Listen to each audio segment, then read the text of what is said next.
Баршаңызға сәлем. Бүгін біз Қазақстан тарихынан толық курсымыздың бастапқы видео дәрісін түсіретін боламыз. Жалпы бүгінгі айтатын тақырыбымыз ол бізде орта ғасырлардағы Қазақстан тарихы. Яғни осы орта ғасырларда Қазақстан тарихы, оның ерекшеліктері, өзіне тән белгілері сияқты сұрақтарға жауап іздейтін боламыз. Жалпы орта ғасырларда Қазақстанға келер болсақ, жалпы хронологиялық мерзімі 6 және 17 ғасырлар аралығын қамтитын ұлы далалық өркениеттің негізгі белгісі болып табылады. Яғни 6 және 17 ғасырлар аралығын қамтиды Қазақстан тарихындағы орта ғасырлар кезеңі. Одан кейін бізде орта ғасырлардағы Қазақстан тарих туралы айтар болсақ, бізде орта ғасырлар Қазақстан тарихындағы ең маңызды кезеңдердің бірі. Жалпы біз орта ғасырларда 3 кезеңге бөліп қарастырамыз. Олар ерте орта ғасырлардағы Қазақстан, орта ғасырлардағы Қазақстан және кейінгі соңғы орта ғасырлардағы Қазақстан. Ерте орта ғасырлардағы Қазақстанның хронологиялық мерзімі бізде 6 және 9 ғасырлар аралығын қамтиды. Бұл кезеңде бізде түркі мемлекеттерінің дәуірі, түріктер, оғыздар, қарлұқтар сияқты тайпалық мемлекеттердің дәуірі осы 6 және 9 ғасырлар аралығын қамтиды. Ал орта ғасырларда Қазақстан тарихына келер болсақ, ол 9 және 13 ғасырлардың басына дейінгі аралықты қамтиды. Яғни бұл кезеңде дамыған орта ғасырлық мемлекеттер және Моңғол билігінің дәуірі қамтылады. Яғни Қарахан, Қыпшақ деген сияқты, сонымен қатар Шыңғыс ханның Моңғол империясының дәуірі осы орта ғасырларға жатады. Ал кейінгі соңғы орта ғасырларда Қазақстанның хронологиялық мерзімі ол 13 ғасырдың ортасы және 18 ғасырдың басына дейінгі аралықты қамтиды. Бұл кезеңде бізде Алтын Орда және Қазақ хандығының дәуірі қамтылады кейінгі орта ғасырларда. Әлі біз Алтын Орда деген сияқты тақырыптарға алдағы бейне дәрістерді толық бейне дәрістер түсіретін боламыз. Енді бізде ерте орта ғасырларға келер болсақ, алдымен түрік қағанаттарының дәуірі. Қазақ халқының арғы ата бабалары арғы түріктер, яғни прототүріктер деген атпен мәлім болған Сақ, Сармат, Ғұн, Үйсін, Қаңлы тайпалық одақтары болған біз жалпы ежелгі дүниеден білеміз.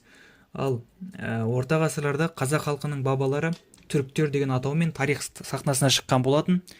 5-13 ғасырларда түріктер, түргештер, оғыздар, қарлұқтар, қимақтар, қыпшақтар деп аталатын бірлескен одақтарға бірікті. 13-14 ғасырларда жаңағы қазақ атауының негізгі Алты-Алаш деген атаумен ұлы дала аумағындағы болашақ қазақ халқының негізін құрған болатын.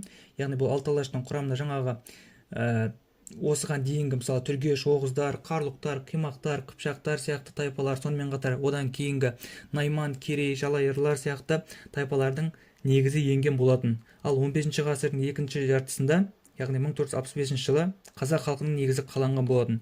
Керей мен Жәнібек хандардың ықпалымен.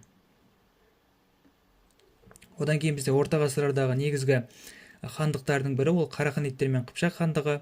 Яғни кейбір кездері осы Еуразияның далалық аймақтарын ұлы дала өркениеті, Қыпшақ даласы деп те атап жатады. Қараханиттер мемлекеті бізде 10 ғасырда орталық Азияда ислам дінінің қабылданған алғашқы түркі мемлекеті болып табылады. Бұл Қараханиттер және Қыпшақ туралы әлі алдағы бейне дәрістерде толық қамтып өтетін боламыз. Қараханиттерді 960 жылы алғаш рет Мұса хан осы ислам дінін қабылдаған болатын. Ал Қыпшақ хандығына келер болсақ, Қыпшақ хандығы 11-13 ғасырларда Еділден Ертіске дейінгі Ұланбайдақ даланы алып жатқан болатын. Яғни осы аймақ Қыпшақ даласы деп аталды. Қыпшақтар Еуропа мен Азиядағы саяси тепе-теңдікке ықпал етті. Одан кейін Моңғол шапқыншылығы дәуірі, яғни Шыңғыс ханның құрған Моңғол империясының Қазақстан аймағындағы шапқыншылықтары, немесе бұл Шыңғыс ханға әлі күнге дейін екі жақты көзқарас ұстанады. Оның бірі Шыңғыс ханды өркениетке зиян келтірген, қалаларды қиратқан деген сияқты теріс көзқараста болса, ал келесі топ Шыңғыс хан керісінше бүкіл түрік тайпаларын біріктіріп, оның өзі де түрік әулетінен шыққан деген сияқты көзқарастар ұстанған. Бұл туралы әлі алдағы бейне дәрістерде толық қамтып өтеміз. Яғни Моңғол шапқыншылығы да осы орта ғасырлық кезеңдегі негізгі тарихи оқиғалардың бірі болып табылады. Одан кейін бізде Алтын Орданың ыдырауы және жаңа мемлекеттердің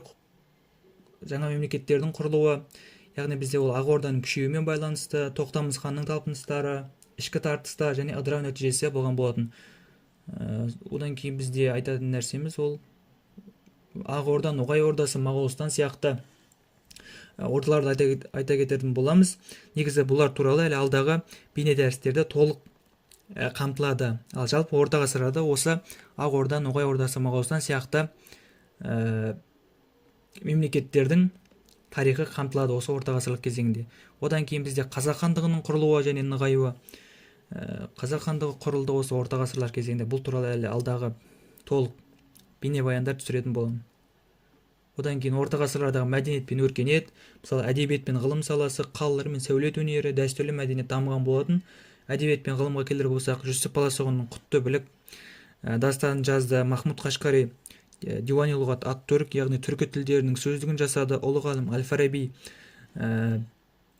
Қайырымды қала тұрғындары сияқты көптеген томдық шығармаларды дүниеге әкелген болатын. Сонымен қатар ол Отырар қаласынан шыққан, яғни ол кездегі Фараб қаласы, сондықтан атауы Әл-Фараби деп атаған болатын. Әлі бұл ғалымдар туралы, жазушылар туралы, әдебиетшілер туралы алдағы бейнебаяндарда толық айтылып өтілетін болады. Одан кейін қалалар мен сәулет өнері, Отырар, Сайрам, Түркістан, Тараз сияқты ірі мәдени және сауда орталықтары болды. Қожа Ахмет Яссауи кесенесі ислам сәулетінің шедевріне айналды, яғни оны Әмір Темірдің бұйрығымен салынды дейді. Бұл туралы әлі алдағы бейне дәрістерде айтатын боламыз. Бүгінгі сабақта жалпы кіріспе ретінде қысқаша айтып өтетін боламыз.